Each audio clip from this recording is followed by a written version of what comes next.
But certainly what we see in general is that there's been literally a groundswell of interest in innovation in general across all sectors. But within healthcare, the arrival of COVID obviously has been a seismic event, which actually has triggered the idea of using innovation for tackling a great number of problems.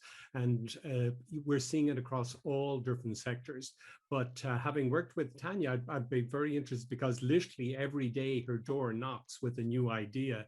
So rather than delaying more, and I'd prefer to pass that particular question to you, Tanya, if that's okay. Please, Tanya. Yes, go ahead.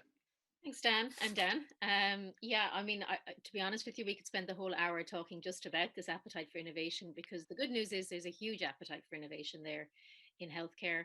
And it comes from everywhere, from industry looking for innovation within healthcare to deliver new products.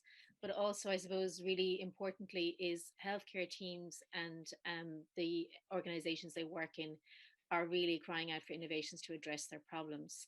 We're really lucky in Health Innovation Hub that the government in Ireland has seen that this is a priority for them too. So that's why they've funded us for another 5 years.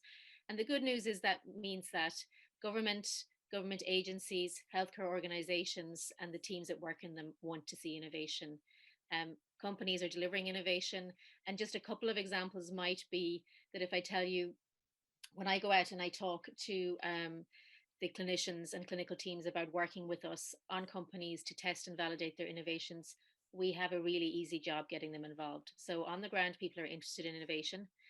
Secondly, when I talk up to the higher management, so I talk to the hospital CEOs and the senior management within clinical locations, they want to see innovation solving their problems. So without spending the whole hour on this, I think the good news is there's a huge appetite for innovation. COVID, as Dan said, has created a change in the way we deliver innovation, and patients and users of healthcare want to see that innovation in action. So it's all good news all round.